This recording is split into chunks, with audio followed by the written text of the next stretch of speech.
नमस्कार शिक्षक बंधू भगिनींनो. तर आज आपण कार्बन व कार्बनची संयुगे या चॅप्टर अंतर्गत कार्बनची संरचना यावर आपण माहिती पाहणार आहोत. तर बघा, कार्बनची संज्ञा काय आहे? सी आहे.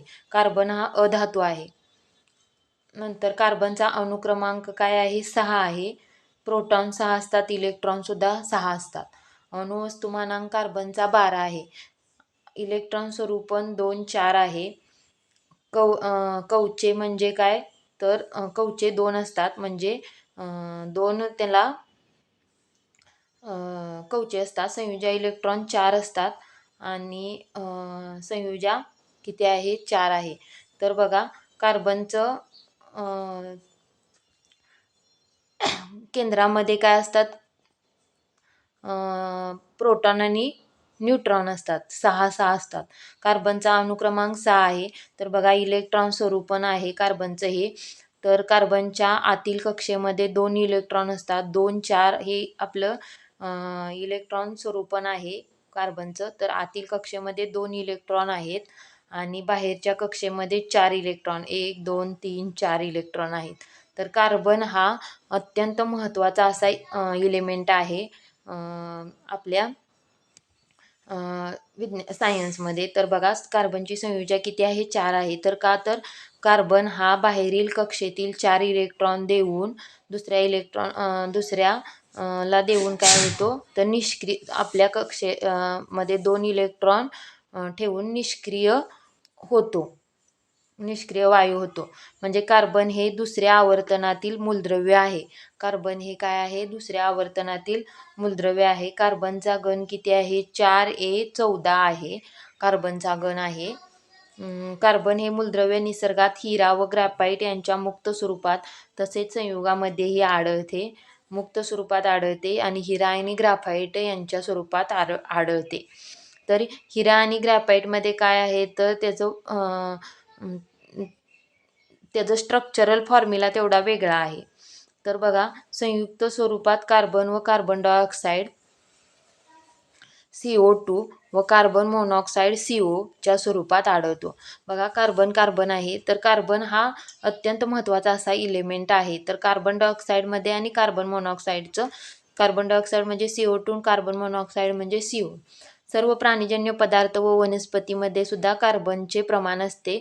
म्हणजेच आपण कार्बन डेटिंग ही संकल्पना त्यामध्ये बघतो. कार्बन डेटिंग अंतर्गत काय केलं जातं? तर मागील इतिहासातील काय केलं जातं? शोध कार्बन डेटिंग या संकल्पनेद्वारे लावले जातात. आयुर्मान काढता येतं. नंतर हवेतील कार्बन डायऑक्साईड व इंधन म्हणून वापरल्या जाणाऱ्या बायोगॅस, मार्श गॅस व पेट्रोलियम गॅसमध्ये सुद्धा कार्बन आढळतो. निसर्गात आढळणारे अँथ्रासाइट, बिट्युमिनस पीट इत्यादी कार्बनचे अप्रूप असणाऱ्या दगडी कोळशाचे प्रकार आहेत. तर कार्बनचे अप्रूपे कुठले आहेत? ते अँथ्रासाइट, बिट्युमिनस पीट. IMP क्वेश्चन याच्यावर विचारला जाऊ शकतो. कुठला? अँथ्रासाइट, बिट्युमिनस आणि पीट ही काय आहेत? कार्बनचे अप्रूप असणाऱ्या दगडी कोळशाचे प्रकार आहेत. अँथ्रासाइट या दगडी कोळशाच्या प्रकारात कार्बनची टक्केवारी सर्वात जास्त म्हणजे 80% असते.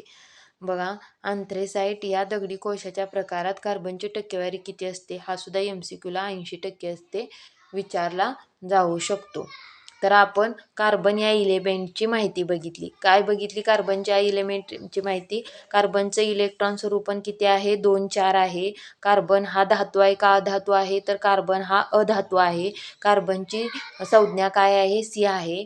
आणि प्रोटॉन आणि इलेक्ट्रॉनची संख्या 6 असते. ते कुठं असतात? तर केंद्रकात असतात. 2 इलेक्ट्रॉन पहिल्या कक्षेत आहेत, 4 इलेक्ट्रॉन शेवटच्या कक्षेत आहेत. शेवटच्या कक्षेतील 4 इलेक्ट्रॉन दुसऱ्या इलेमेंटला देऊन कार्बन हा काय होतो? स्थिर होतो. म्हणजे त्याची संयुजा काय आहे? शेवटच्या कक्षेतील दिल्या किंवा घेतल्या जाणाऱ्या इलेक्ट्रॉनच्या संख्येला काय म्हणतात? संयुजा म्हणतात. म्हणजेच शेवटच्या कक्षेतील 4 इलेक्ट्रॉन कार्बन देतो. म्हणजेच कार्बनची संयुजा किती आहे? 4 आहे. आणि कार्बन हे दुसऱ्या आवर्तनातील मूलद्रव्य आहे. म्हणजेच कार्बन डायऑक्साईड व कार्बन मोनॉक्साईड या स्वरूपात कार्बन आढळतं आणि प्राणीजन्य पदार्थ व वनस्पतीमध्ये सुद्धा कार्बनचे काय आहे प्रमाण आहे. अशा पद्धतीने आपण सायन्समधील कार्बन हा अत्यंत महत्त्वाचा इलेमेंट याची माहिती आज आपण पाहिली. थँक्यू.